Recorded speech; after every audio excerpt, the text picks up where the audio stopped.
Good day, YouTube. My name is Captain Darren. My amateur radio call sign is N4VFR. Now in today's video, I'm going to show you how to set up the remote control of the RF Kit RF2K-S Amplifier. Check it out. I'm in my hotel room and I'm going to make this video how to control your RF2 kit amplifier, and this is my setup here. See, this is my Dell laptop. You can see my amplifier and the controlling of the ICOM 7610 on 20 meters. Okay, welcome to my desktop. I'm going to show you where you can download the VNC viewer from the RealVNC website and install it on your laptop computer, and also it can run on your mobile phone just like that. To download the software RealVNC, click on your favorite web browser and search for RealVNC. Okay. The URL is www.realvnc.com. Click on Download dropdown. Select VNC Viewer. This is a free software, so don't worry about if you got a free trial. It's still going to work. There are various platforms here. For the desktop, you have Windows, Mac, Linux, and also Raspberry Pi. And for your mobile phones, you can select iOS or for Android. So the phone that I showed you earlier, I have an Android Note 9 phone from Galaxy. Alright, so select desktop and select Windows, depending on your processing speed of your computer. If it's a 64-bit, you want to select standalone exe 64-bit, this one right here. So click on that, download it, and install it normally. So what you're looking at here is me remoting to my RF2K in Florida, and I'm presently not at the home QTH. You saw that there was an airplane outside the window. I'm here at the airport at the hotel room. But it's quick and easy, and I just want to do this tutorial video for you guys. The first thing we need to do, you need to ensure that your RF2K-S is connected to your home network. So what you do, you're going to go click on Menu.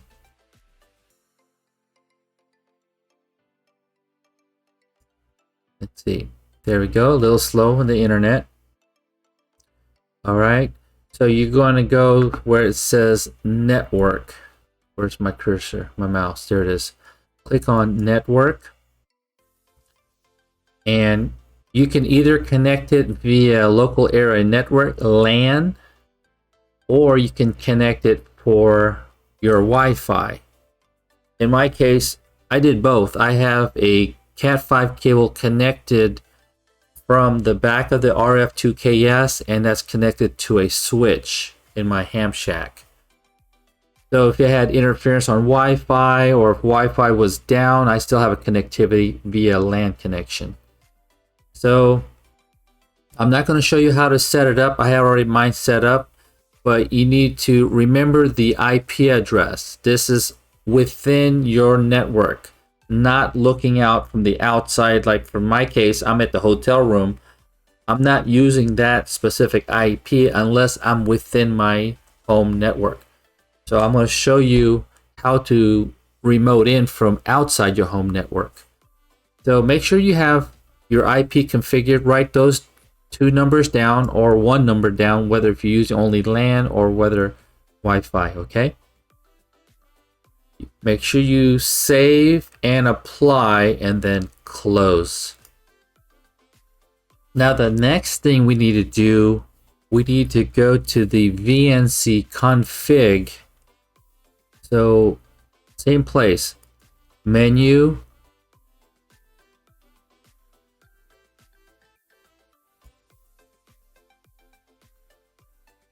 network,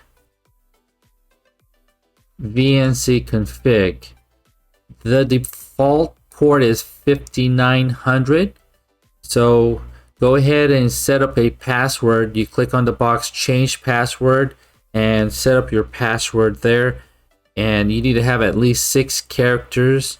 Again, don't forget to save and apply your password and close out of that window. Now in this portion of the video, I'm going to show you how I set up port forwarding and also the static IP address, how to set up a static IP address. Now this is specifically for my router, and it's an AT&T router. I'm going to log in to the router remotely from the hotel room. It's already set up. Okay, this is the router. Now the model number that I have is ARIS BWG210-700. Okay, that's the model that I have here. The first thing we need to do is set up the port forwarding if you plan on operating the amplifier like you're away from your home. This is what you need to do. You need to enable the port forwarding. So let's do that. So let's see, go into firewall and we'll go to NAT gaming. And you see here, this is my remote control for my ICOM 7610. Those are the port numbers. This is for the amplifier, the RF2K-S. You need to make sure that that port 5900, which is default, you set it up correctly. So we set it up as a TCP and also as a UDP. So this is how you do it. Manage custom services. Click on that, and then you label your service name like RF2K-S amp, and then I'm gonna say TCP/UDP, and then here's your global port range. You're going to type in there 5900 and also 5900, and the base host port is 5900. You can select it to say both TCP and UDP, but if you look up here, I did it separately. I said TCP for this and UDP for this. You can do it my way or you can do it both together. And these are your 3 options. Okay, so you would select TCP UDP like I did here and click add. There it is. Since I already have it set up, I don't need it again. I will delete that entry. Now this allows the port forwarding. Sometimes when I was doing this, I couldn't communicate with my amplifier, the Raspberry Pi in the amplifier. So this is what I did. I went to IP pass-through. Okay, I left it as a default server. And what I like about AT&T is whatever is connected, what it sees on the network, there's a drop down. So I wrote it down my IP address. It's 192.168.1.245 for the Wi-Fi. And then the other one was a .247 for the Ethernet connection. So 245 and 243. There's 245. Oh, 245 and 247, correction. There's 245, the Raspberry Pi, and the 247. Okay, so just pick one. For example, let's just do this one, and it populated here, and leave that and fixed, DHCP fixed, and then click save. Okay, I'm not going to do it because it's working already. All right, there's no way for me to change this days for the DHCP lease. Okay, there's no way for me to change it. I'm trying to put 99 days. It won't allow it. So if you run into that situation, change the default server to pass through, and now you're able to change your lease to 99 days and 0 minutes. Okay, it cannot be more than 99 days. Now you can go back here and do it again. Default server, and then choose that IP address 245. It populated, and then click save. So that's what I did to get it to work. The IP pass-through. Since it's working now, I'm not going to save it. I'm just going to cancel it. The next thing you need to do is I'm going to show you how to make a static IP address.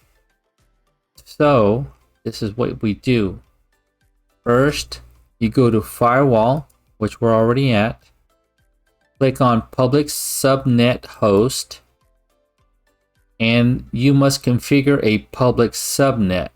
So we need to click on this little underline subnet host. Okay, now we're within a subdirectory or a subfolder, sort of. Now, here on this tab, IP allocation, this lists all the IP address that's currently connected to the router. Since I've already done it, I'm just going to show you how I can do it on another device. So the Wi-Fi was 245. That's this one here. It's already been allocated a fixed IP address. And my other one is a 247. It's right here. And that's also a fixed IP address. All right. Very good. All right. Now, my mini computer is called a B-Link mini PC. This is the one right here. If I want to make that a static IP address, I click on Allocate, scroll down to the bottom, and that B-Link PC, here's the IP address, 192.168.1.201. You find that 201, just scroll down. All right, we're getting there. You find that 201, here it is. It's highlighted, and click Save. I'm not going to do it because I want the DHCP server to automatically issue an IP address for my remote computer. That's fine. So I'm going to cancel that. But I do want a static IP address for where did it go? Okay, it just refreshed. So I'll go back there again. Okay. Firewall. Subnet. Okay, I'm going back there again. IP allocation. Alright, I'm back here again. So what I had to do was I created those fixed IP addresses for my Raspberry Pi on the RF2K amplifier, also for my All-Star link, and that's my All-Star digital network, and that's this one here. I don't want the IP change to change because I also access that, and I forget what 189 was, and I think that is my ICOM 7610 radio. So there's 3 Raspberry Pis actually, 2 for the RF2K kit, RF2K-S. One for Wi-Fi and the other one is for Ethernet. And 243, that's my All-Star net. That's my other Pi 4 and my ICOM 7610. And you see here it says fixed allocations, fixed allocation. So DHCP is not going to give it a different IP address. It's going to leave it that way, and that's reserved for those pieces of equipment.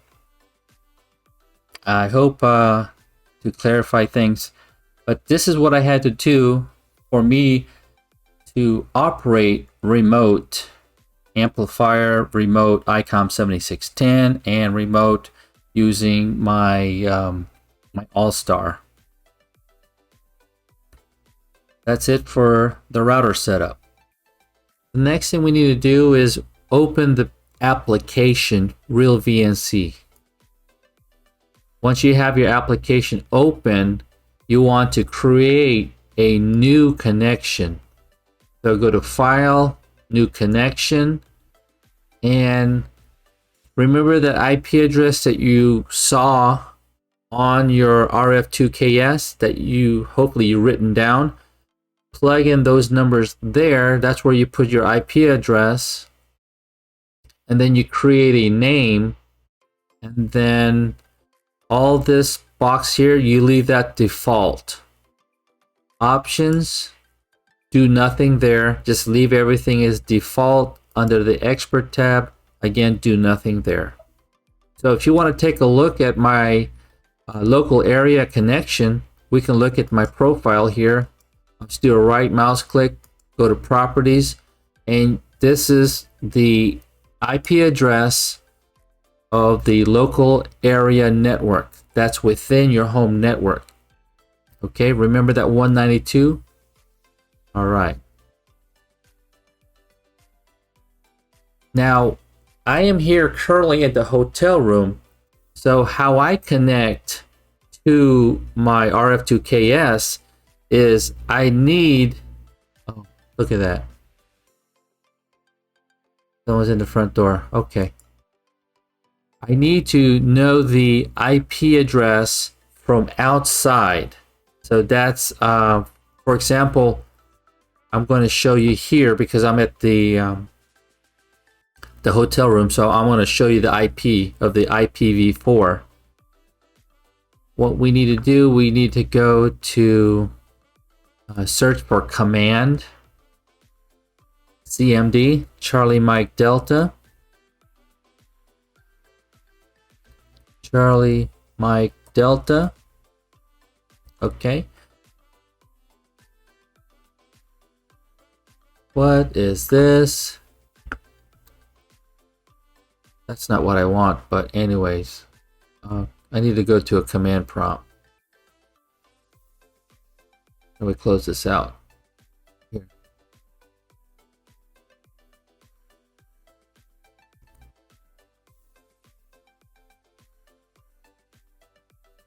Okay, CMD, Charlie Mike Delta.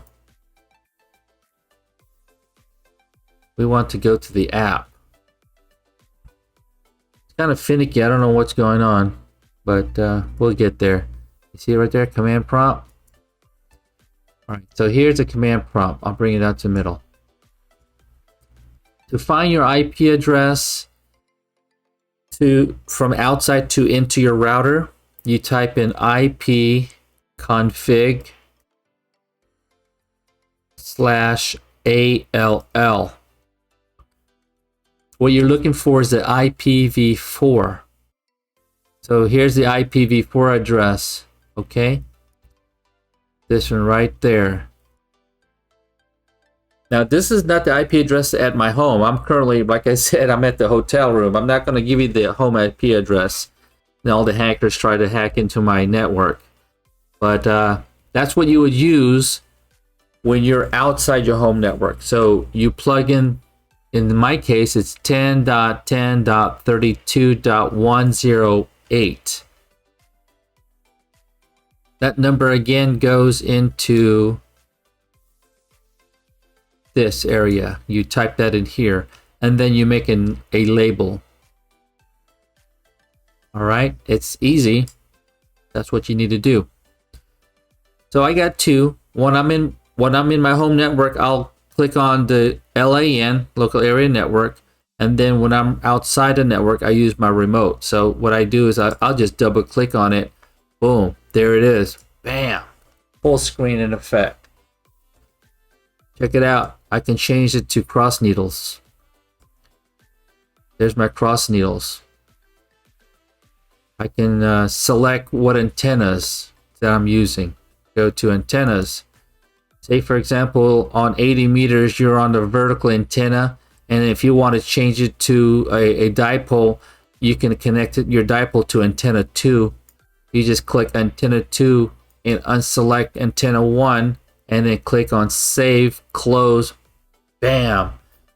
You're now operating on a dipole from remote. So man, that's why I love about the RF2K. The remote operation is great.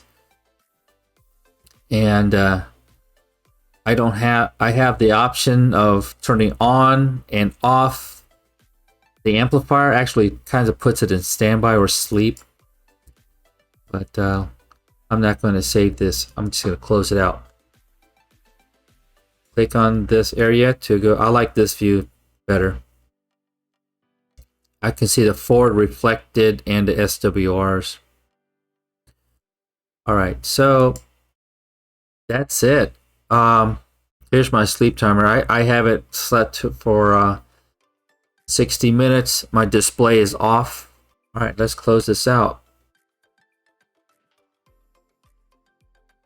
And also with this RealVNC viewer, you can adjust this. Look how small that is. I can close out this one. Okay, I can adjust it, move it around. All right, I'm gonna come up on my remote right now. Okay, this is my ICOM 7610. I'm connected. Bam. And bring up my RSBA1. Turn it on. I can adjust the size of what's being displayed. Again, you can have it on the mobile phone or your old iPad or your old Android phone or the old Apple phone. You can sit it right next to your desk and actually control, manipulate your RF2S. You watch this. Is it working? I'm connected in 2 places. Let's see if it connects over here. Okay. So I clicked on the to operate from standby, and let me see if this works here. Maybe I double tap on it. Or where's the cursor? Oh no, correction. So there is a cursor. I gotta move to the green standby and operate, and I just double tap. See? Or single tap. And now it's red. So there is a cursor. So you have to move that cursor to where you want to click and then just tap on the screen. I'm learning as I'm teaching you guys. That's awesome. So that's it. And I'm connected right now. Right now, I can go to 20 meters. All right, there's 20 meters. This is how I tune up remotely. Okay, you don't want to use a whole lot of power. Okay, so I put it about 20% power. I go into ready mode and I transmit. There it is. Unkey. That was 20 watts of power. SWR is 134. Turn on the amplifier. Transmit again. Boom. That was 1100 watts of power. Let's turn it off. Amps and standby. Shut that down so I don't see it. Turn off my ICOM 7610. Close that out. And disconnect from my radio altogether. Well, I hope I was able to help you guys set up your RF2K-S amplifier remotely, whether if it's within your home network or even outside your network at your buddy's house, operating ham radio. If you like my videos, please consider to subscribe to my channel. Leave me some comments, some likes, maybe some videos that maybe you want to see in the future. My name is Captain Darren. My amateur radio call sign is N4VFR. Thank you for watching my videos and have a great day.